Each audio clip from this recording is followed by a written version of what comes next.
Hello everyone, welcome to my channel Burhan. आज की इस वीडियो में आपको मैं बोलने वाला हूं कि हम किस तरीके से अपने लैपटॉप के अंदर पीपीटी यानी कि पावर पॉइंट प्रेजेंटेशन को बनाएं।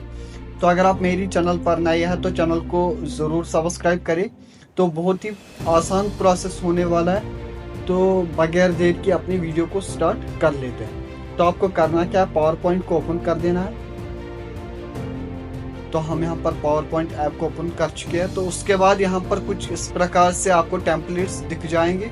तो आपको जिस भी टाइप की प्रेजेंटेशन बनानी होगी तो आप यहाँ पर उसको सिलेक्ट कर सकते हैं। तो हम यहाँ पर ब्लैंक प्रेजेंटेशन को सिलेक्ट कर लेंगे। तो उसके बाद कुछ इस प्रकार से जो डैशबोर्ड है वो दिख जाएगा। तो हम पहले इन सारे जो टेक्स्ट बॉक्सेस है यहाँ पर, तो उनको हम पहले डिलीट कर देंगे। तो ये हमारा यहाँ पर रहा पहला स्लाइड। तो हमें अब इस पर जो भी वेलकम नोट डालना है तो वो हम यहाँ पर डाल लेंगे। तो उसके लिए मैं यहाँ पर इंसर्ट टैब पर जाऊंगा। तो उसके बाद यहाँ पर टेक्स्ट बॉक्स को सिलेक्ट कर दूंगा। तो उसके बाद यहाँ पर ड्रा कर लूंगा। तो उसके बाद जो भी वेलकम नोट है वो यहाँ पर मैं लिख लूंगा। तो जैसे कि मैं यहाँ पर कश्मीर का लिख लूंगा। तो मैंने यहाँ पर कश्मीर लिख लिया। तो अब हम इस पर कुछ कस्टमाइजेशन कर लेंगे। आप देख सकते हैं कि हम यहाँ पर इसको पहले बोल्ड कर लेंगे। तो ये जो हमारा कश्मीर वर्ड है यहाँ पर ये बोल्ड हो चुका है। तो उसके बाद हम यहाँ पर इसमें कुछ कलर डाल देंगे कुछ टाइप का। तो उसके बाद मैं इसका जो फॉन्ट साइज है वो बड़ा कर लूँगा। तो उसके बाद इसको अलाइन कर लूँगा। तो उसके बाद इसको कुछ अच्छी जगह सेट कर लूँगा। तो उसके बाद जो हमारा यहाँ पर कश्मीर है वो यहाँ पर सेट हो चुका है। तो उसके बाद मैं यहाँ पर और एक टेक्स्ट बॉक्स को लाऊंगा। तो उसके बाद यहाँ पर मैं लिखूंगा वेलकम।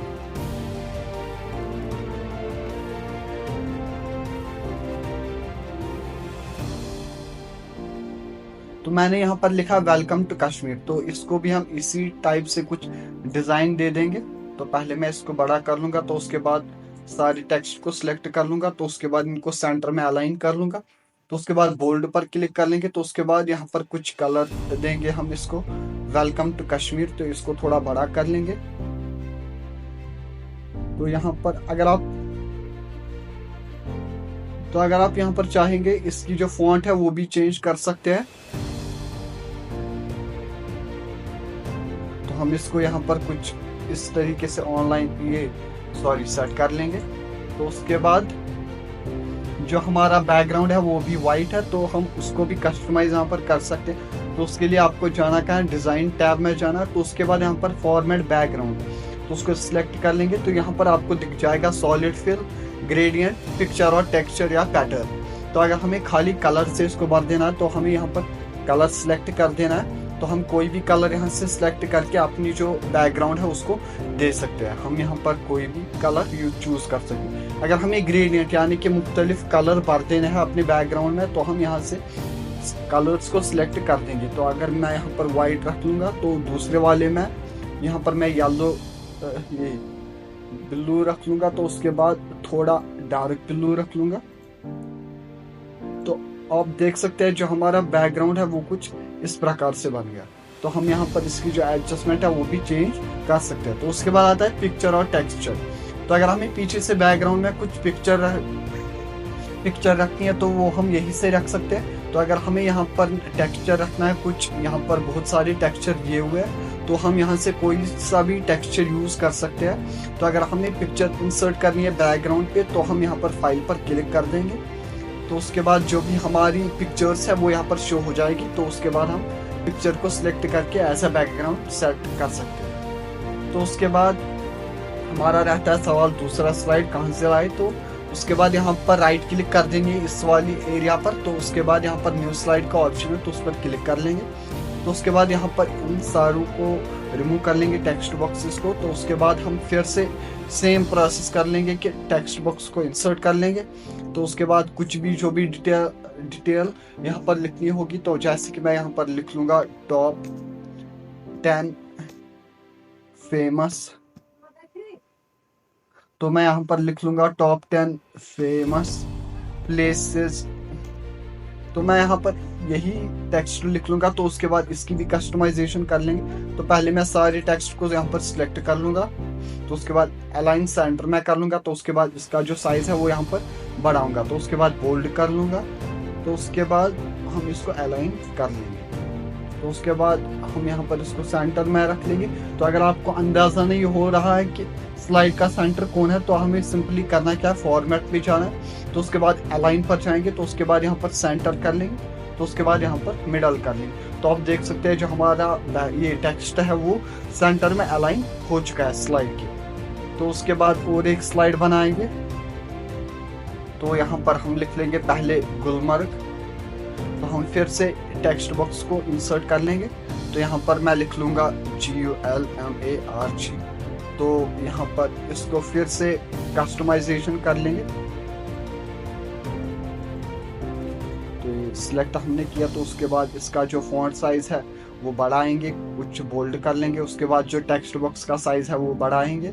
तो उसके बाद इसको अलाइन सही से कर लेंगे। बैकग्राउंड अगर कुछ देना है तो वो आप यहाँ से दे सकते हैं। तो मैं यहाँ पर इसको अलाइन कर चुका हूँ, तो आप कहीं से पर भी इसको अलाइन कर सकते हैं। तो उसके बाद यहाँ पर मैं कुछ गुलमर्ग की पिक्चर डालूंगा, तो उसके लिए मैं यहाँ पर माइक्रोसॉफ्ट एज को ओपन कर लूँगा, यहाँ पर सर्च कर लूँगा गुलमर्ग। तो उसके बाद कुछ इमेज लाऊंगा यहाँ से।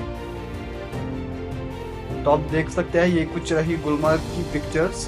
तो हम इनको कॉपी करके एक एक करके इस स्लाइड पर पेस्ट कर लेंगे। तो आप देख सकते हैं ये कुछ रही गुलमर्ग की पिक्चर इस। तो हम इसको भी यहाँ पर अलाइन सेंटर में कर लेंगे। तो इसको यहाँ पर अलाइन सेंटर में कर लेंगे। सॉरी मेरा, तो इसको आप यहीं से लाएंगे इधर। तो अब हमें जो भी कोड यहाँ पर लिखनी है या इंफॉर्मेशन लिखनी, तो वो हम यहाँ से लिख सकते हैं। फिर से इंसर्ट में जाना है, टेक्स्ट बॉक्स, तो फिर उसके बाद यहाँ पर टेक्स्ट बॉक्स इंसर्ट कर देना है। तो उसके बाद जो भी लिखना है तो हम यहाँ पर लिख लेंगे। तो पहले हम यहाँ से इंफॉर्मेशन लाएंगे, तो यहाँ पर ऑल पर जाएंगे, तो हम यहाँ से कुछ भी ये कॉपी कर सकते हैं। तो उसके बाद ये पेस्ट कर लेंगे डायरेक्ट। तो बारामूला तक यहाँ पर हम इसको कॉपी कर लेंगे, तो उसके बाद यहाँ पर पेस्ट कर लेंगे। तो उसके बाद इसकी भी कस्टमाइजेशन कर लेंगे इस टेक्स्ट की। तो उसके बाद इसका साइज थोड़ा बढ़ाएंगे, बोल्ड कर लेंगे। तो अब जो हमारा स्लाइड है गुलमर्ग का वो यहाँ पर रेडी हो चुका है। तो आप कुछ भी इंफॉर्मेशन इसमें डाल सकते हैं। ये ज़रूरी नहीं है कि आप जो है टूरिस्ट अट्रैक्शन प्लेसेस पर ही पीपीटी बनाएंगे, आप किसी भी टॉपिक पर पीपीटी बना सकते हैं, यही फॉर्मेट यूज़ कर देना है। तो उसके बाद न्यू स्लाइड ऐसे ऐसे करके बहुत सारे स्लाइड्स आप बना सकते हैं। तो उसके बाद रहा सवाल जो ट्रांजिशन की एनिमेशंस है वो हम कहाँ से लाएंगे। तो उसके लिए हम स्लाइड को, पहले वाले स्लाइड को सिलेक्ट कर लेंगे, तो उसके बाद ट्रांजिशन पर जाएंगे। तो उसके बाद कोई भी ट्रांजिशन यहाँ से हम सिलेक्ट कर सकते हैं। तो आप देख सकते हैं ये कुछ ट्रांजिशंस रही। तो उसके बाद हम पहले वाली को रख लेंगे इस तरीके से। तो दूसरा जो स्लाइड है तो उसको हम रख लेंगे इस प्रकार से। तो उसके बाद तीसरा स्लाइड जो है उसको हम यहाँ से रख लेंगे और एक।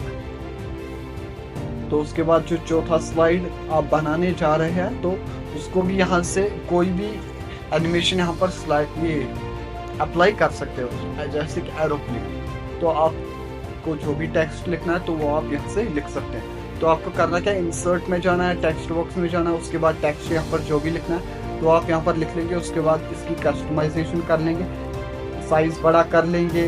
फॉन्ट अगर चेंज करनी होगी तो वो आप यहाँ से कर सकते हैं। तो मैं यहाँ पर फॉन्ट भी आपको दिखाऊंगा कि हम किस तरीके से फॉन्ट चेंज कर सकते हैं। तो यहाँ पर जाएंगे, फॉन्ट चेंज कर सकते हैं, इटैलिक फॉर्म में लिख सकते हैं, अंडरलाइन कर सकते हैं, तो कलर चेंज कर सकते हैं। बैकग्राउंड का भी मैंने दिखाया।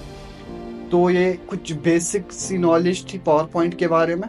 अगर आपको वीडियो अच्छा लगा तो चैनल को ज़रूर सब्सक्राइब करें। तो अगर अब हमें देखना होगा कि हमने जो पीपीटी बनाई वो किस तरीके की बन चुकी है, तो आपको करना क्या, पहले वाले स्लाइड को सिलेक्ट कर देना है। तो उसके बाद यहाँ पर नीचे एक ऑप्शन है स्लाइड शो, तो उस पर क्लिक कर लेंगे। तो उसके बाद यहाँ पर आप अपनी पीपीटी को है जो है एरो कीज की मदद से कंट्रोल कर सकते हैं स्लाइड चेंज करने के लिए। तो उसके बाद यहाँ पर राइट एरो पर क्लिक कर लेंगे, तो उसके बाद जो हमारा स्लाइड है वो चेंज हो रहा है। तो ये हमारी ट्रांजिशंस रही जो हमने इस पर सेट की थी। उसके बाद जो हमें बैक जाना है, तो उसके लिए मैं यहाँ पर एस्केप की मदद से स्लाइड शो को क्लोज कर लूँगा। तो अगर आपको वीडियो अच्छा लगा तो चैनल को ज़रूर सब्सक्राइब करें, और अगर आपको किसी और वीडियो के रिलेटेड जानकारी ज़रूरत है तो कमेंट में ज़रूर बताएं।